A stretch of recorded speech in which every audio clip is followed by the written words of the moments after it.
Fala galera, tranquilo, beleza? Meu nome é Felipe Labrada e hoje eu vou falar sobre o jogo entre São Paulo e Palmeiras, válido pela primeira partida das quartas de finais da Libertadores. O jogo terminou empatado em 1-1, gols de Luan para o São Paulo, gol de Patrick de Paula para o Palmeiras. Coincidentemente, dois volantes que vieram da base de cada um dos dois times ali, né, dos respectivos times que eles jogam. E o Palmeiras agora tem a vantagem para jogar em casa no Allianz Parque, né? Porque o Palmeiras tem um gol fora a seu favor e o São Paulo não tem. Então, resumindo, é melhor empatar 0-0 em casa do que empatar por outro placar, né? Não é que nem a Copa do Brasil que tanto faz. Mas então, vamos lá falar sobre os jogadores. Primeiro falar ali sobre o esquema, o São Paulo dessa vez vem num 4-4-2, muita gente esperava a formação dos três zagueiros, porque era o que o São Paulo tinha soltado, inclusive, acredito que para dar uma enganadinha assim no Abel e na comissão dele, né, e eles estarem esperando outra formação, e o São Paulo jogou com os três zagueiros que sempre joga, só que o Léo jogou na lateral e não foi bem na lateral, e depois quando o Arboleda sai no segundo tempo, não se sabe se foi porque ele sentiu algo, não explicaram isso, mas ele fez exames hoje e já deu que não tem nada, né? Mas o Léo voltou pra zaga e daí entrou o Wellington ali. Mas então, daí o São Paulo veio nesse 4-4-2, né? O Volpi no gol, o Volpi foi bastante criticado por ter falhado ali no gol, mas a bola acaba pegando muita velocidade e entrando, né? Ele, na minha opinião, ele poderia ter alcançado a bola e ele erra na barreira. Ele poderia ter colocado mais um jogador na barreira porque o Patrick de Paula dava opção para chutar. Não tinha só um jogador lá para cruzar, como seria normal ele colocar só um cara na barreira daí. Ele já falhou na barreira contra o Santos ano passado, em um gol que ele toma do Marinho, que ele quer inverter o lado da barreira e acaba falhando, tudo, né? E o Pablo ali dá uma atrapalhada nele, talvez. O Pablo foi meio, como podemos falar, ele errou ali, né? Ele poderia ter entrado na frente da bola, ter colocado o joelho, ele foi tentar levantar o pé numa altura considerável, né? E daí ele acaba errando e a bola passando, né? E daí ela pinga, pega mais velocidade e o Volpi não consegue pegar a bola, né? Mas então, daí pela direita o Daniel Alves que foi bem mal, primeiro que ele foi marcado individualmente ali, né, ele foi inibido na frente, só em um momento ali que ele cria uma chance pro Sara, que o Sara bate de direita, é o único momento ofensivo bom do Daniel Alves, que foi uma primeira oportunidade do jogo, inclusive, mas ele defensivamente ele vai muito mal, ele passa mal, entre aspas assim, né, que é uma expressão que usa muito no futebol, pro Wesley. O Wesley dribla ele com muita facilidade, explora ali as costas dele com tranquilidade, dá muitas chances pro Wesley conseguir fazer o que quiser, entrar dentro da área, né. E isso pode ser pelo cansaço dele ter jogado 2 prorrogações lá nas Olimpíadas, ter jogado todos os minutos possíveis nas Olimpíadas, ter voltado de uma viagem muito longa, né. Daí lá na zaga o Miranda também, o Miranda que foi bem de novo, ele sempre conseguindo interceptar os atacantes, tudo. Ele só erra em um momento ali, que ele é driblado pelo Wesley, né, que o Wesley dá um corte para a bola ali, e daí ele dá uma passadinha assim, o Wesley acaba conseguindo finalizar. Mas só isso de errado, ele fazer um bom jogo como sempre faz, né. Daí tem o Arboleda, que antes estava ali pela direita, né? Que fazia um bom jogo também, com dificuldade na construção e tinha que rifar a bola, mas o São Paulo inteiro estava com essa dificuldade na construção e muito pelo Léo estar na lateral, né? Muito pelo Léo não estar fazendo o terceiro zagueiro ali. Mas ok, daí vamos falar do Léo sobre ele como terceiro zagueiro, consegue interceptar bolas, que é uma das principais características do Léo, né? O Léo tinha uma movimentação interessante, que quando o Palmeiras estava saindo com a bola, lá de trás com o Everton, tudo, o Léo, ele marcava o Rony individual. Isso lembra muito a final do Paulistão, que ele ficava no Rony para não conseguirem fazer o Rony ter uma escapada. Não conseguirem deixar o Rony escapar. Porque se o Rony escapa, é muito difícil de alcançar. Então o Léo ficava ali individualmente nele, né? Mas o Léo tem muita dificuldade para jogar ali pela lateral, ele não consegue dar profundidade, não consegue chegar ao fundo, muitas vezes abria o espaço ali pro São Paulo atacar, né? E ele não atacava, ele ficava mais preso ali, com receio de subir, tudo isso, né? E daí o São Paulo não tinha apoio pro Rigoni, porque o Rigoni jogou ali pelo lado esquerdo, não tinha apoio para ele quando ele tava com a bola, tudo isso, né? Isso daí é o prejudicial de não ter o Wellington e nem o Reinaldo, né? Na verdade tinha, só que ele optou pelo Léo jogando ali. O Léo é muito melhor de terceiro zagueiro, né? Meio receoso em atacar. Daí agora fechou a linha defensiva ali, a linha de 4. Agora o meio de campo. O Liseiro vai bem de novo, né? O Liseiro consegue controlar bem o meio de campo ali, tudo. O Luan do lado dele, que também faz o gol, tudo. O Luan anulou o Veiga novamente, ele vai muito bem contra o Palmeiras, anulando o Veiga ali, fazendo a marcação individual no Veiga. E conseguiu chegar na área, que não é uma das principais características dele, mas ele conseguiu chegar na área e fazer o gol do São Paulo, né? O Nestor, lá pelo lado direito, mais aberto, O Nestor não vai bem no primeiro tempo, ele não consegue bem.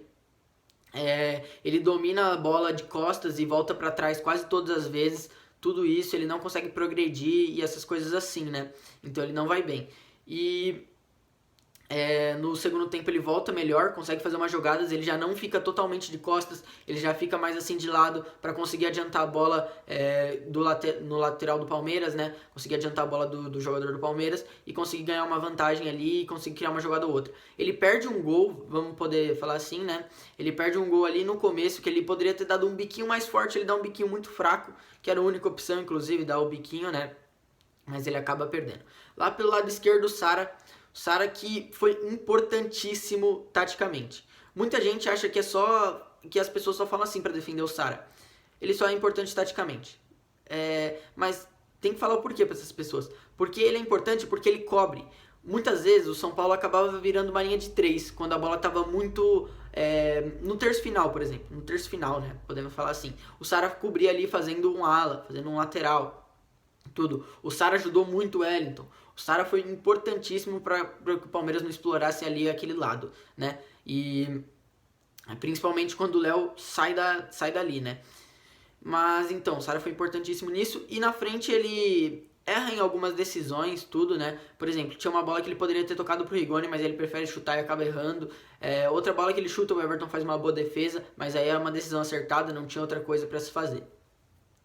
Daí mais à frente o Rigoni que praticamente não participa do jogo porque ele não tem aproximação, não tem aquele jogador de criatividade que se aproxima dele e tudo, né? Então ele fica muito sozinho, podemos dizer assim. Algumas vezes tentam lançar as bolas para ele, a bola chega, ele não tinha opção.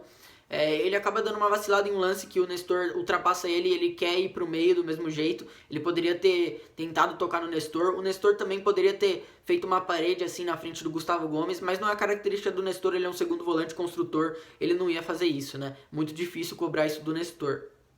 Mas tudo bem, o Rigoni é muito pouco ativado no jogo, né? E ele é o principal jogador do São Paulo, com certeza, sem sombra de dúvidas. Desde que ele chegou, ele vem fazendo coisas assombrosas pelo São Paulo, né? E daí o Pablo lá na frente do lado dele, né? Dessa vez o Pablo pelo lado direito. Outra coisa é que é muito ruim não ter um jogador que sabe explorar as costas, porque o Marcos Rocha no primeiro jogo dá muito espaço nas costas dele. No primeiro jogo, eu digo no jogo do Brasileirão, desculpa. O Marcos Rocha deixa muito espaço nas costas dele, deixou o Felipe Melo sozinho e o Marquinhos consegue explorar as costas do Felipe Melo também, que deixa muito espaço. Dessa vez não foi ele que jogou, foi o Luan ali, mas tudo bem. E daí não tem como aproveitar isso com o Pablo ali, né? E o Rigoni ali pelo lado direito, onde ele prefere jogar, né? Seria melhor, talvez. Mas, ok. Daí o Pablo lá, você nem vê muito o Pablo. Você vê em alguns momentos ali que ele domina a bola, faz uma paredezinha, tudo. Mas não consegue render, não consegue ajudar muito o São Paulo no jogo. Outra coisa que a gente pode falar do Liseiro, que eu tinha acabado de esquecer, é que o Liseiro ajuda bastante ali a construir, mas o São Paulo tem muita dificuldade. Ele muitas vezes ali ocupa espaço do Daniel, pro Daniel se mandar mais e ajudar o time a subir, né? O time a ganhar campo. E ter uma opção de passe lá na frente de um jogador que sabe lidar bem com aquele setor do campo, né? E o Liseiro também entrava na zaga, então ele era bem importante para isso. Mas o São Paulo tinha muita dificuldade do mesmo jeito. E é o ponto que eu vou falar agora, que é essa dificuldade na construção. O Palmeiras povoava o meio ali e subia a marcação. Então o São Paulo tinha muita dificuldade para sair pelo meio, que é por onde o São Paulo gosta de sair às vezes, e de sair pela lateral. O São Paulo não tinha o Léo ali como terceiro zagueiro para ajudar.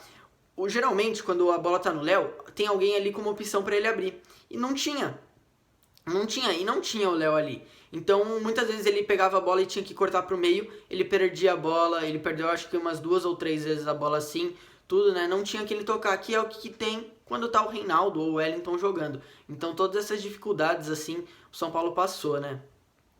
E assim, o São Paulo não conseguia quebrar a primeira linha do Palmeiras, e daí não conseguia ganhar campo. E essas bolas assim que o São Paulo acabava indo pro meio, o Léo, por exemplo, tentando driblar pelo meio, tudo, o Léo acabou perdendo uma bola, tudo, não me recordo quem também perdeu outra, e gerou contra-ataques pro Palmeiras. O Palmeiras conseguia roubar a bola lá na frente e conseguia criar uma chance ali num contra-ataque, né? Outra coisa é que o São Paulo tinha que apostar às vezes na bola longa, principalmente o Arboleda fazia isso, né? Porque o Arboleda não é tão técnico como o Léo e o Miranda, então ele acaba rifando a bola mesmo para não perder a bola, não ter essa de de perder a bola. Porque o Arboleda também é muito dificilmente ele vai driblar pelo meio, assim, tudo. Ou mesmo que seja pelo lado. O Arboleda não tem essa característica e não tem nem essa habilidade para sair driblando, como o Léo. Bom, e uma última coisa aqui é para falar que não dá para jogar com o Daniel de lateral num esquema de 4 lá atrás, né? Tem que ser com 3 zagueiros, com uma pessoa na sobra do Daniel. Por quê? Porque o Daniel ele cede muito espaço, né? Ele não consegue marcar marcadores velozes que partem para cima no drible. O Daniel nunca teve essa característica de defender, inclusive, nem nos melhores momentos dele ele era tão bom defendendo. Sempre se destacou por atacar muito bem, por ter uma média muito alta de acerto de cruzamentos, tudo, né? E ele não tem como jogar assim, porque tem que ter alguém na sobra dele, geralmente ali é o Arboleda, então o São Paulo consegue controlar bem esses espaços nas costas dele, né? E ontem não, porque o São Paulo não jogou com o Arboleda preso ali no Wesley, como seria se o esquema fosse de 3 zagueiros, né? Ou o Bruno Alves depois, porque o Arboleda teve que sair tudo, né? Mas isso daí acaba sendo ruim com o Daniel Alves em campo, né? Esse esquema de 4 lá atrás, a linha de 4, que cede muito espaço nas costas. Outra coisa que já não tem muito a ver com o jogo, mas eu queria opinar sobre, que é sobre a possível transferência do Daniel Alves para o Sevilha, né? Saiu essa informação aqui do Bruno Andrade do UOL, falando que o Sevilha estuda contratar o Daniel, tudo, né? Eu acho que valeria a pena para o São Paulo tentar vender, porque o São Paulo deve um dinheiro para ele, e 2 milhões de euros, que não é um absurdo para um time europeu pagar, ainda mais um time que o Daniel é ídolo, tudo. O Daniel ainda tem boas condições de jogo, não é um jogador que desfalca o time por lesão o tempo todo, tudo isso, né? Então isso poderia ser até interessante para o Sevilha, principalmente porque o Sevilha também quer ele fora de campo, né? Também quer o Daniel no vestiário, essas coisas assim.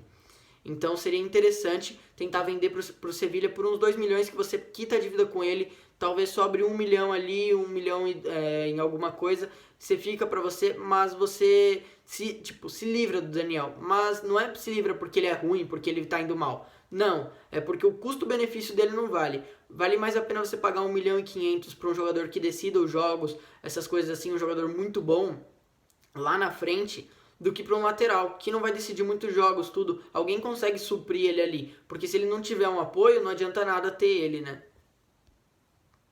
E assim, se o Daniel tivesse um salário menor, aí tranquilamente dava para manter ele, falava pro Sevilha, não, a gente quer que ele fique aqui e tudo, pagava a dívida dele, mas não, essa é a possibilidade de se livrar da dívida dele e não pagar um salário tão alto e conseguir pagar outras dívidas, tudo, e dar uma aliviada pro São Paulo, que tem bastante dívidas no geral, né?